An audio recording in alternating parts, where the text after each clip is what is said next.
नमस्कार दोस्तों, stock market emission channel के अंदर आपका बहुत बहुत स्वागत है। दोस्तों, इस वीडियो के अंदर हम बात करेंगे कोफोर्ज कंपनी के स्टॉक के बारे में। आज यानी कि 23 जुलाई के दिन दोस्तों उसके क्वार्टर 1 के रिजल्ट भी आने हैं।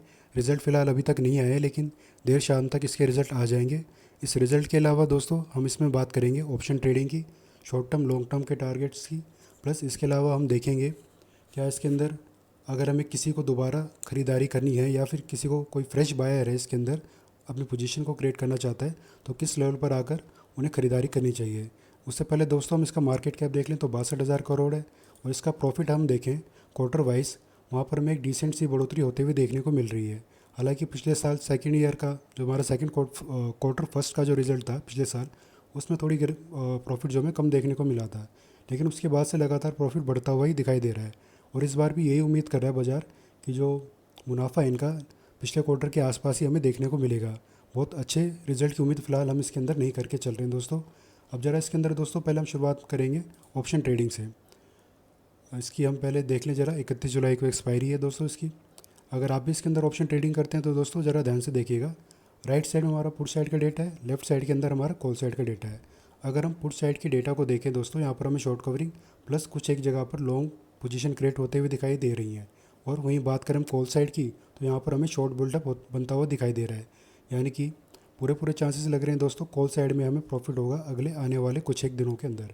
अब ज़रा दोस्तों हम चलते हैं अब इसके चार्ट के ऊपर। हम 1 आवर चार्ट में चलेंगे क्योंकि हम अभी ऑप्शन ट्रेडिंग की बात करें दोस्तों।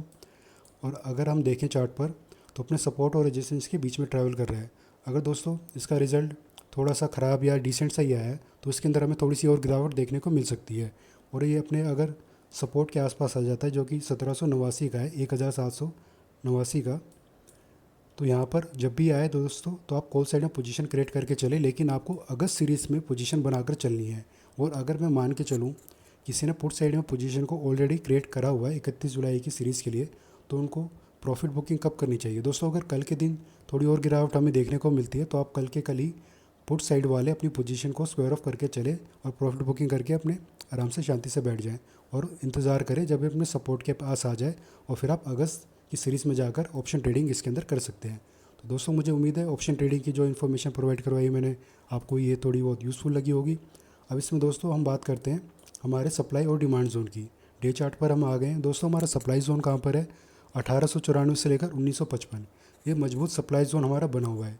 जैसे ही बाज़ार मतलब ये स्टॉक जब भी इसके आसपास जाता है तो यहाँ पर हमें एक गिरावट देखने को मिलती ही मिलती है। ये जोन दोस्तों थोड़ा सा बड़ा है क्योंकि हम एग्जैक्ट नंबर नहीं दे सकते कि इसी नंबर पर आकर यहाँ पर गिरावट हमें देखने को मिलेगी। इसके बीच में भी जाकर यहाँ पर गिरावट देखने को मिल सकती है, या फिर जो पहले हमारा रेजिस्टेंस की लाइन है 1894 इसको टच करके भी नीचे आ सकता है। या फिर हो सकता है कि जो 1955 की जो लाइन है हमारे रेजिस्टेंस की, इसका हमें थोड़ा सा ब्रेकआउट एक बार मार्केट में दे दे इंटरडे के अंदर, लेकिन वहाँ से फिर एकदम से सेलिंग का प्रेशर बढ़ जाए, सेलर एकदम से एक्टिव हो जाए और फिर इसमें गिरावट हमें देखने को मिले। क्योंकि ट्रैप करने के लिए मार्केट यही करता है, अपनी डिमांड और सप्लाई जोन का एक फेक ब्रेकआउट ये दिखाता है, फिर उसके अंदर एकदम ट्रेंड अपोजिट हो जाता है। तो दोस्तों फिलहाल इसके अंदर हम सेलिंग साइड में नहीं जाएंगे क्योंकि हमें फ्रेश लेवल पर अगर कोई बाइंग करना चाहता है, हमें कोई नई एंट्री लेना चाहता है, तो दोस्तों हमें क्या करना है, पहले अपने डिमांड जोन को देखना है जो कि 1702 से 1789 के बीच है।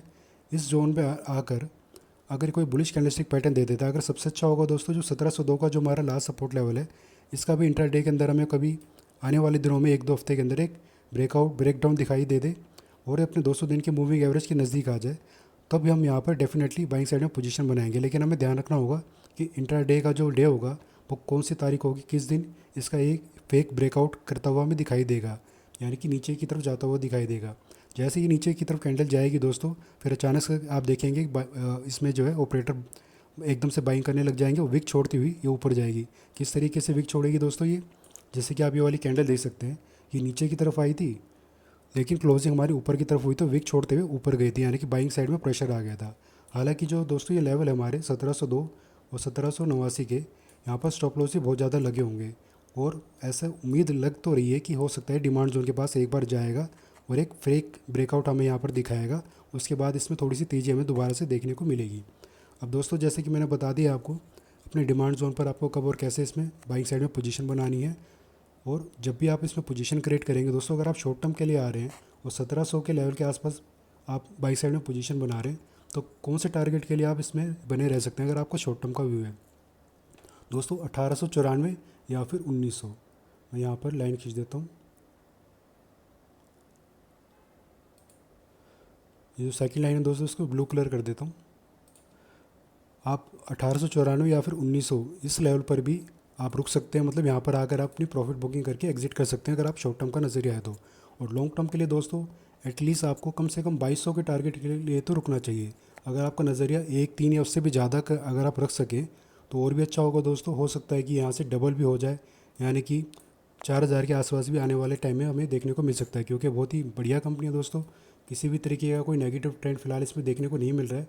हालांकि एक करेक्शन हमें इसके अंदर देखने को मिला था जो कि हेल्दी करेक्शन था, लेकिन उसके बाद से जो इसमें बड़ा ही अच्छा बाउंस बैक आया है और एक नया लाइफ हाई हम दोबारा इसके अंदर देखने को मिलेगा ही मिलेगा। तो एटलीस्ट 2200 के टारगेट या 2200 प्लस के टारगेट के लिए आप इसके अंदर बने रह सकते हैं। तो दोस्तों उम्मीद है जो भी मैंने जानकारी इसके अंदर आपको प्रोवाइड करने की कोशिश करी है, चाहे ऑप्शन ट्रेडिंग के रिगार्डिंग हो, फ्रेश लेवल पर एंट्री की हो, शॉर्ट टर्म या लॉन्ग टर्म के टारगेट्स हो, ये जानकारी आपको पसंद आई होगी। अगर पसंद आई है तो वीडियो को लाइक करना और चैनल को सब्सक्राइब करना। धन्यवाद।